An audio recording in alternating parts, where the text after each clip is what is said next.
June 4, 1942 dawned with deceptive calm over the Pacific waters near Midway Atoll. Yet within hours the azure expanse would witness the unraveling of an empire's carefully orchestrated naval supremacy. Admiral Isoroku Yamamoto stood aboard the battleship Yamato, 300 miles northwest of the action, his strategic masterpiece crumbling before unseen. American dive bombers screamed down from the clouds like avenging angels upon his carrier fleet. The morning had begun according to plan. Vice Admiral Kiichi Nagamo commanded the Kido Butai, Japan's elite carrier striking force. From the bridge of the flagship Akagi, 4 fleet carriers steamed in formation: Akagi, Kaga, Soryu, and Hiryu. These vessels had devastated Pearl Harbor 6 months earlier, and their aircraft had swept Allied forces from Java to Ceylon. The air crews were veterans, their confidence absolute. Commander Mitsuo Fuchida, who had led the Pearl Harbor attack, watched preparations for a second strike against Midway's installations while maintaining readiness for potential American naval forces. The fatal confusion began at 7:28 that morning when reconnaissance aircraft reported American ships to the northeast. Nagamo faced an agonizing dilemma. His hangars held aircraft armed with land attack ordnance for Midway's airfields. The discovery of enemy vessels demanded a rearmament with torpedoes and armor-piercing bombs. He issued the order to switch weapons, and mechanics frantically began the laborious process while precious minutes evaporated like morning mist. As reported in Samuel Eliot Morrison's authoritative naval history published by Little, Brown and Company, the decision to rearm created catastrophic vulnerability during the critical window when American carrier aircraft approached undetected. Torpedo bombers from USS Hornet, Enterprise, and Yorktown attacked first, their obsolete Douglas Devastators lumbering toward the Japanese formation at wave-top height. Zero fighters swooped down mercilessly, shredding the slow-moving attackers. Torpedo Squadron 8 from Hornet lost all 15 aircraft, with only Ensign George Gay surviving in the water to witness what followed. The Japanese defenders celebrated as burning American planes cartwheel into the sea, not realizing these courageous men had drawn the combat air patrol down to sea level. At 10:22, Lieutenant Commander Wade McCluskey's dive bombers from Enterprise emerged from cloud cover at 14,000 feet. The Japanese carriers lay exposed below, their decks crowded with aircraft being fueled and armed. Bombs hung on wing racks. Aviation gasoline snaked through hoses. Torpedoes sat unsecured. The scene represented every carrier captain's nightmare. McCluskey's first section rolled into their dives against Kaga, the 1,000-pound. Bombs plummeted earthward with terrible precision. Explosions erupted across Kaga's flight deck, detonating munitions and igniting fuel. Within moments, the carrier transformed into an inferno. Simultaneously, bombers from Yorktown struck Soryu with 3 direct hits. Secondary explosions ripped through her hangar deck as aviation fuel ignited. Her captain, Ryosaku Yanagimoto, would refuse evacuation and perish with his ship. Akagi suffered perhaps the cruelest blow. A single bomb struck near the midship elevator, penetrating to the hangar deck where fully fueled aircraft awaited launch. The explosion triggered a chain reaction through stored ordnance and fuel lines. Admiral Nagamo stood frozen momentarily, watching flames consume his flagship's vitals. The organized precision of the Kido Butai dissolved into chaos as 3 carriers simultaneously burned. Commander Fuchida later recalled the apocalyptic scene. Flames roared hundreds of feet skyward. Explosions shook the vessels as magazines detonated. Men leaped overboard to escape the infernos. The carriers that had seemed invincible that morning now wallowed helplessly, their command structures shattered along with their hulls. Only Hiryu remained operational, steaming away from the carnage. The catastrophe unfolded in merely 6 minutes, yet those 6 minutes fractured Japan's naval dominance irrevocably. The formation that had terrorized the Pacific for 6 months broke apart. Destroyers maneuvered frantically to rescue survivors while attempting to screen the crippled carriers from submarines. Staff officers scrambled to re-establish communications and command authority as their flagship burned beneath them. Admiral Yamamoto, receiving fragmentary reports aboard Yamato, struggled to comprehend the disaster's magnitude. His meticulous planning had accounted for American resistance but never envisioned losing 3 carriers simultaneously. The psychological shock rippled through the fleet's command structure. Officers who had known only victory suddenly faced devastating defeat. The initiative passed to the Americans, and with it went Japan's strategic advantage in the Pacific theater. The smoke from burning carriers visible for 50 miles marked more than physical destruction. It signaled the collapse of Japanese naval coordination that had functioned with mechanical precision since Pearl Harbor. Admiral Nagamo, forced to transfer his flag from the blazing Akagi to the light cruiser Nagara, found himself stripped of the communication systems essential for fleet command. Radio equipment aboard the cruiser proved inadequate for coordinating the scattered task forces now operating without centralized direction. Captain Tomio Kaku commanded the cruiser, but his vessel lacked the staff officers and sophisticated equipment necessary for carrier operations.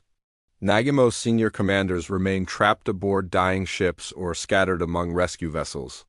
Commander Minoru Genda, the brilliant tactical planner who had conceived the Pearl Harbor attack, lay injured and unable to contribute his strategic insights.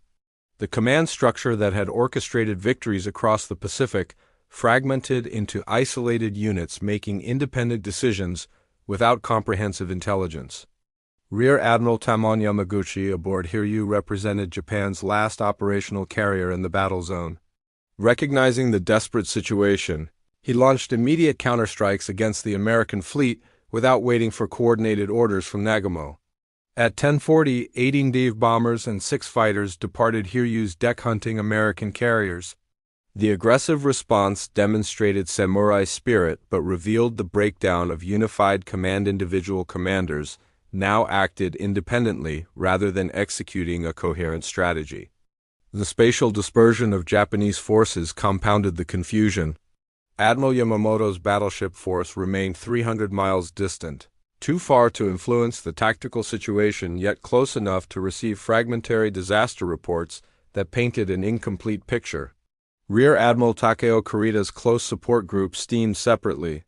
Vice Admiral Nobite Kondo's invasion force approached from another vector. These scattered elements had been choreographed to converge in overwhelming strength, but the carrier losses disrupted the entire operational timeline. Communication difficulties magnified every problem. Radio discipline, maintained strictly to prevent American interception, now impeded Japanese coordination. Nagamo's staff struggled to transmit situation reports from Nagara's limited facilities.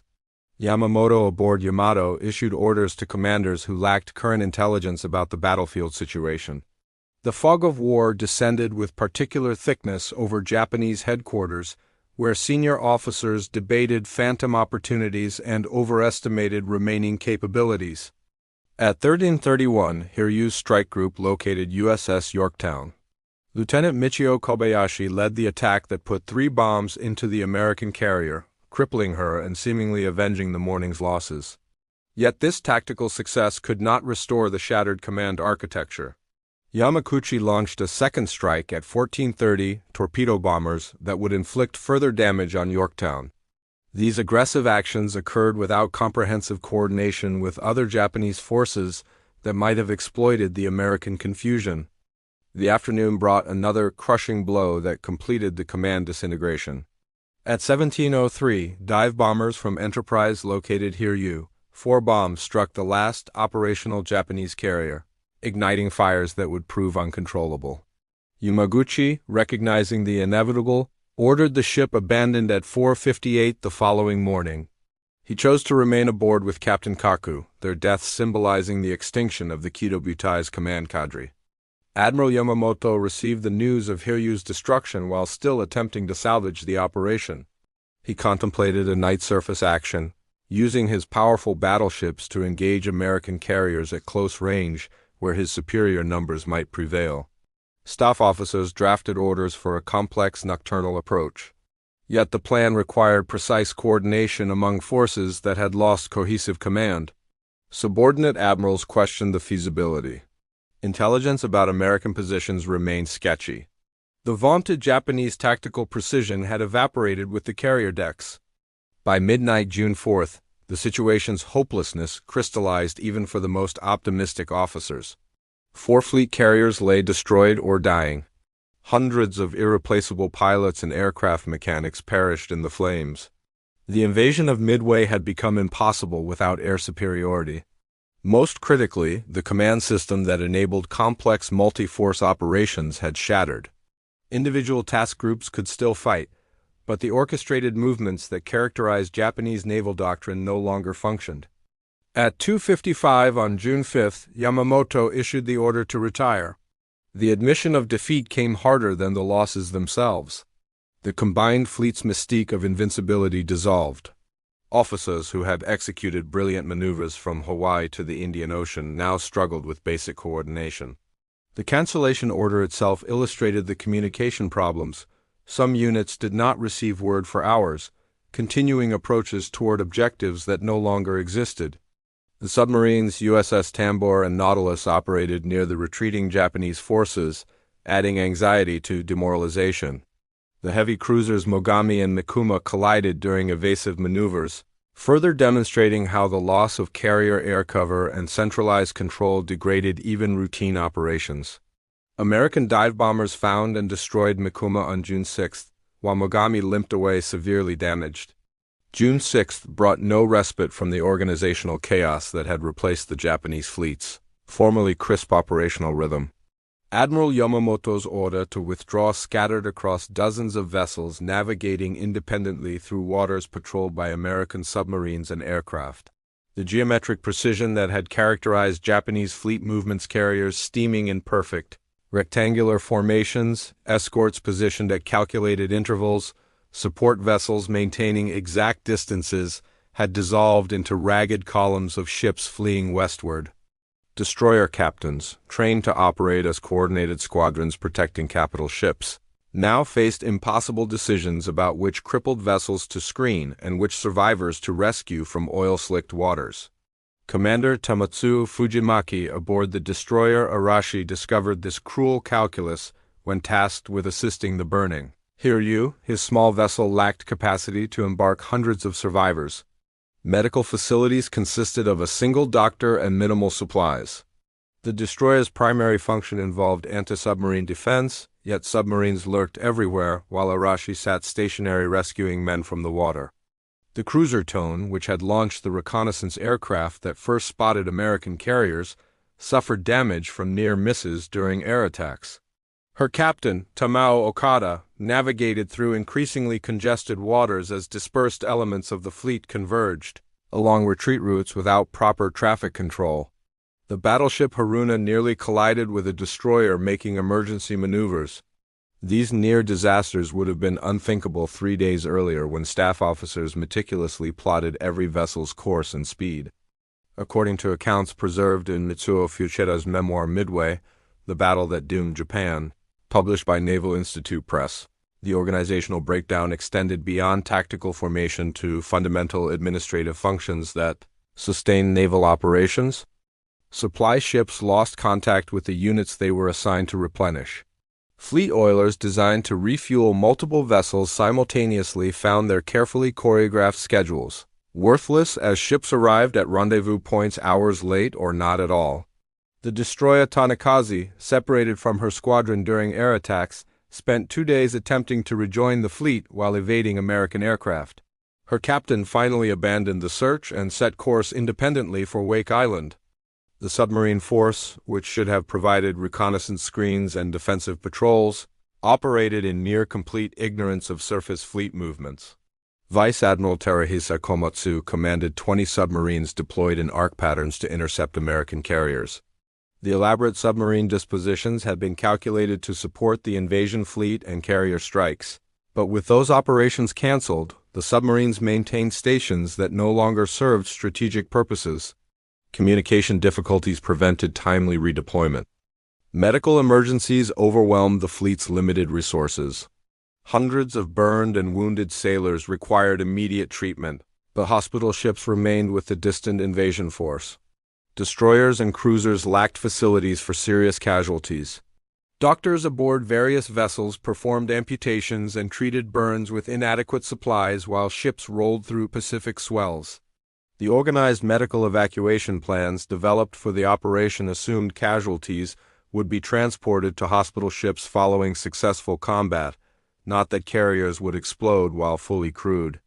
Admiral Nagomo, still effectively flying his flag from the cruiser Nagara, attempted to reassemble his scattered force. Staff officers radioed orders to rendezvous at designated coordinates, but the response proved chaotic. Some captains acknowledged orders promptly. Others maintained radio silence, uncertain whether transmissions would betray their positions to American direction finders. Several vessels never received the messages due to equipment damage or atmospheric interference. The heavy cruiser Suzuya retrieved survivors from Soryu who brought horrifying accounts of the carrier's final moments. Captain Ryosaku Yanejimoto had remained on the bridge as his ship capsized, singing the traditional naval hymn Kimigayo while flames consumed the vessel. Such reports circulated through the fleet, affecting morale far beyond the immediate losses. Sailors who had believed themselves part of an invincible force now questioned their survival. Night operations, traditionally a Japanese strength, became exercises in confused groping. Destroyers designated for anti-submarine sweeps ahead of capital ships lost contact with their assigned sectors. The careful layering of defensive formations, destroyers screening cruisers, cruisers protecting battleships and carriers, broke down as vessels maneuvered independently. Submarine alarms triggered emergency turns that further scattered the formation. Several Japanese ships nearly fired on each other in darkness, prevented only by last-moment recognition signals. Fuel became an immediate concern. The retreat route stretched thousands of miles to Japanese bases. Fleet oilers had been positioned to refuel forces during the planned occupation of Midway, not to support a precipitous withdrawal. Destroyers, notorious for limited range, faced critical fuel shortages. Several required emergency refueling from cruisers equipped with limited transfer capabilities. The delicate operation, performed while underway in potentially hostile waters, consumed hours and left both vessels vulnerable to submarine attack. By June 7th, the retreating fleet had achieved minimal reorganization. Individual task groups reformed around surviving heavy units, but the integrated air-surface formations that had defined Japanese carrier doctrine no longer existed. Battleships steamed without air cover for the first time in the Pacific War. Cruisers operated independently rather than as coordinated squadrons. The fundamental structure of the Kido-Butte multiple carriers providing mutual support while surface vessels screened them had been permanently destroyed along with Akagi, Kaga, Soryu, and Hiryu. The disasters unfolding across the Pacific revealed themselves slowly to commanders in Tokyo, where Imperial General Headquarters struggled to comprehend reports contradicting 6 months of uninterrupted victories. Admiral Osami Nagano, Chief of the Navy General Staff, received initial messages suggesting damage to 1 or 2 carriers, serious but manageable within the combined fleet's resources. Subsequent communications painted an increasingly catastrophic picture that seemed almost impossible to credit. The physical distance between the battlefield and headquarters, spanning 4,000 miles of ocean, imposed cruel delays on information flow. Radio messages required encoding, transmission, reception, and decoding processes that consumed precious hours while the tactical situation evolved. Atmospheric conditions degraded signal quality. The need for radio security prevented detailed transmissions that might provide clarity. Headquarters staff officers constructed their understanding of the battle from fragmentary reports arriving out of sequence. Captain Sadatoshi Tomioka, a senior operations planner, recalled the surreal quality of those June days. Staff officers gathered around chart tables plotting reported ship positions that shifted with each new message. Casualty figures escalated from hundreds to thousands. The count of destroyed aircraft climbed steadily. Most shocking, the elite carrier pilots who had trained for a decade before the war disappeared in a single afternoon. These irreplaceable aviators represented a generation of expertise that could not be quickly reconstituted. Navy Minister Admiral Shigetaro Shimada faced the unpleasant task of briefing Emperor Hirohito on the defeat. The Emperor had followed the Midway operation's progress with interest, expecting reports of another triumph to follow Wake Island, the Philippines, Singapore, and the Dutch East Indies. Shimada's prepared statements about the campaign's success required hasty revision. The minister struggled to explain how the world's most powerful carrier force had been obliterated in 6 minutes. The Army-Navy rivalry that characterized Japanese military politics complicated the response. Imperial Army officers, never fully supportive of the Navy's aggressive Pacific expansion, questioned whether resources might be better allocated to mainland Asian campaigns. General Hajime Sugiyama, Chief of the Army General Staff, pointedly asked whether the Navy could still guarantee sea communications to Japan's southern conquests. The question highlighted the Midway defeat's strategic implications. Without carrier dominance, Japan's extended defensive perimeter became vulnerable. Intelligence officers attempted to assess American capabilities and intentions. How had the Americans known to position their carriers northeast of Midway? The success of the American ambush suggested intelligence penetration that deeply worried Japanese security services. Rear Admiral Katsui Nakamura, head of Naval Intelligence, reviewed communication procedures and code security with sudden urgency. The possibility that American cryptographers had broken Japanese naval codes seemed unlikely yet could not be dismissed given the enemy's uncanny positioning. Production planners confronted sobering arithmetic. Japan's shipyards were completing the large carriers Taiho and Shinano, but these vessels would not be operational until 1944 at the earliest. Smaller carriers could be converted from merchant hulls more quickly, but such improvisations lacked the capabilities of fleet carriers. Aircraft production could be accelerated, but training replacement pilots to the lost veteran skill level required 2 to 3 years. The calculations revealed that the Kido Butai could not be reconstituted before 1945. Strategic debates erupted over future operations. Some officers argued for consolidating positions and establishing a defensive perimeter that could be held with available forces. Others advocated continued offensive action to seize positions before American industrial production overwhelmed Japanese advantages. The captured territories in Southeast Asia provided crucial oil and resources, but defending these conquests without carrier superiority presented enormous challenges. Admiral Yamamoto submitted his resignation, accepting responsibility for the disaster. Navy Minister Shimada rejected it, recognizing that Yamamoto remained Japan's most capable fleet commander despite the defeat.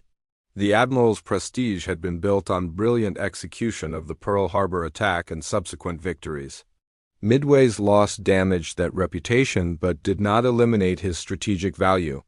The decision to retain Yamamoto revealed how few alternatives existed within the senior officer corps. Foreign Minister Shigenori Togo raised questions about the empire's fundamental strategic position. The war plan had always assumed a negotiated peace after Japan established a defensive perimeter that would be too costly for America to breach. Midway's outcome suggested American determination exceeded Japanese calculations. Moreover, the United States' industrial capacity, if fully mobilized, could produce vessels and aircraft in numbers Japan could never match. The uncomfortable realization crystallized that the war might not end on terms favorable to Tokyo. Prime Minister Hideki Tojo insisted on maintaining domestic morale through information control. The Navy initially announced that one carrier had been lost along with one cruiser, a fraction of the true casualties. This deception served short-term political purposes but created long-term credibility problems. When the extent of losses eventually leaked through returnee crews and foreign radio broadcasts, public confidence in official pronouncements eroded significantly. Below the admiral's strategic confusion, squadron and flight commanders confronted immediate tactical chaos that transformed routine operations into hazardous improvisation. Lieutenant Joichi Tominaga had led Hiryu's final strike against American carriers, his aircraft damaged by anti-aircraft fire. He pressed his attack despite fuel leaks that would prevent his return, dying in flames above USS Yorktown. His sacrifice exemplified samurai courage but also revealed how the command break down forced individual decisions that should have emerged from coordinated planning. The surviving fighter pilots from the 4 carrier air groups found themselves reassigned to Hiryu, then scattered again when that carrier burned.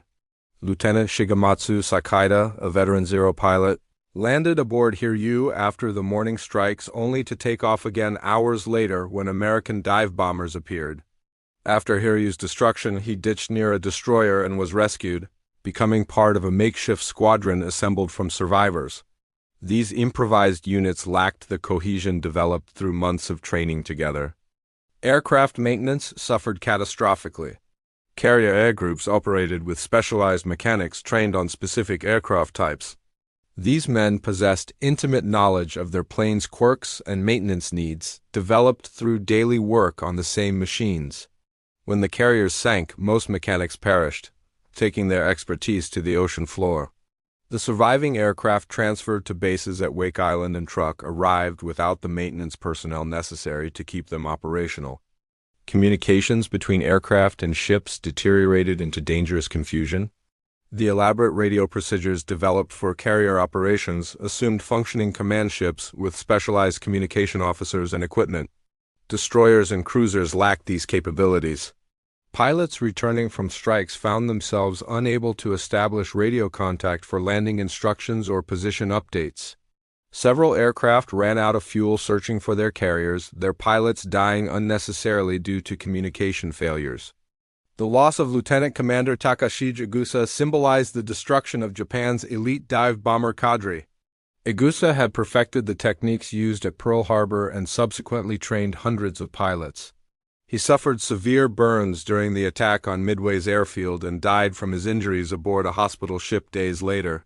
His death, along with dozens of experienced flight leaders, eviscerated the institutional knowledge necessary for effective carrier aviation. Ensign Kazuo Sakamaki, a young pilot who survived Akagi's destruction, described the psychological impact on aircrews. Men who had attacked with absolute confidence now questioned whether their missions would end in fiery death before they could launch. The invulnerability they had felt evaporated. Dive bomber pilots who had perfected their craft in training now hesitated at the crucial moment, knowing American fighters could intercept them as devastatingly as Zeros had destroyed torpedo squadrons. Fighter directors aboard cruisers and battleships attempted to provide combat air patrol for the retreating fleet, but they lacked the radar-equipped command centers that had made carrier fighter direction effective. Lieutenant Sumio Fukuda, assigned to direct Zeros from the cruiser tone, worked with obsolete equipment and incomplete information about friendly aircraft positions. The result was wasted fuel as fighters patrolled the wrong altitudes and vectors, unable to intercept American reconnaissance aircraft shadowing the fleet. Torpedo bomber crews faced perhaps the grimmest situation. The Nakajima B-5N Kate had proven devastating against capital ships from Pearl Harbor to the Indian Ocean, but required carrier decks for operation. Land-based at Wake Island after Midway, the aircraft suffered from inadequate maintenance facilities and parts shortages. Lieutenant Ichiro Kitajima's squadron lost half its aircraft to mechanical failures before enemy action destroyed a single plane. The sophisticated torpedo bombers, designed for carrier operations, proved fragile when operated from primitive island bases. Search operations, critical for locating enemy forces, collapsed completely. Carrier-based reconnaissance had provided detailed intelligence about American positions and movements. The cruisers and battleships pressed into reconnaissance duties lacked the aircraft and trained crews for effective searches.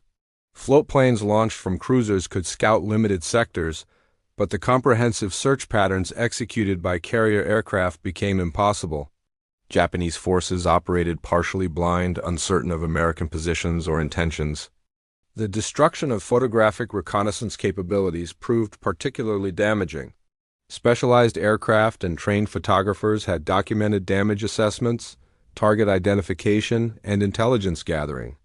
These functions, taken for granted when carriers operated, vanished with the ships. Post-strike damage assessment became guesswork. Intelligence officers attempting to evaluate American carrier strength made estimates based on fragmentary pilot reports rather than photographic evidence. Flight training programs, carefully structured to produce carrier-qualified aviators, faced sudden revision. The pipeline of pilots preparing for carrier operations arrived at bases to discover their ships destroyed. Training syllabi required complete overhaul to reflect the new reality of land-based operations. Instructors who had taught carrier techniques found their expertise partially obsolete. The institutional momentum that had produced the elite Kido Butai aviators now pointed toward a future that no longer existed. Medical evacuation for downed pilots, previously executed by carrier-based float planes and coordinated through fleet operations, became haphazard or non-existent. Pilots forced to ditch in the ocean faced increasingly slim rescue chances. The psychological impact on aircrews was profound. Men preparing for combat knew that mechanical failure or battle damage would likely prove fatal without the comprehensive rescue operations carriers had provided. The calculation of acceptable risk shifted dramatically. The command disarray radiating from Midway's disaster spread across the Pacific like ripples from a stone cast into still water, disrupting Japanese operations from the Solomon Islands to the Aleutians. Vice Admiral Shiro Takasu, commanding the Northern Area Force approaching the Aleutian Islands, received cancellation orders for his planned occupation of Adak Island on June 5. The directive provided minimal explanation, leaving Takasu to operate with incomplete information about the catastrophe unfolding 2,000 miles south. The Aleutian operation had been designed as a diversionary thrust to draw American carriers north, while Yamamoto destroyed them at Midway. The plan's elegant coordination depended on precise timing and communication between separated task forces. With Midway's failure, the Aleutian assault lost its strategic purpose, yet forces were already committed. Takasu's units occupied Attu and Kiska Islands on June 7, achieving tactical success in an operation that no longer served meaningful objectives. The garrison troops landed on these barren islands discovered themselves isolated in fog-shrouded territory, without clear supply lines or strategic rationale. Captain Takeji Ono, commanding the Attu occupation force, received contradictory orders about fortification priorities and defensive preparations. The command confusion that had shattered the carrier fleet's coordination now manifested in peripheral operations conducted without coherent direction. Soldiers dug positions without knowing whether they were expected to defend against imminent American counterattacks or merely establish presence. Further south, Vice Admiral Gunichi Mikawa commanded the 8th Fleet supporting operations in the Solomon Islands and New Guinea. Intelligence about Midway's outcome reached him piecemeal, creating uncertainty about naval support availability for planned advances. The campaign to seize Port Moresby and isolate Australia depended on carrier air superiority that no longer existed. Staff officers revised operational plans repeatedly as they absorbed the implications of 4 carriers' loss.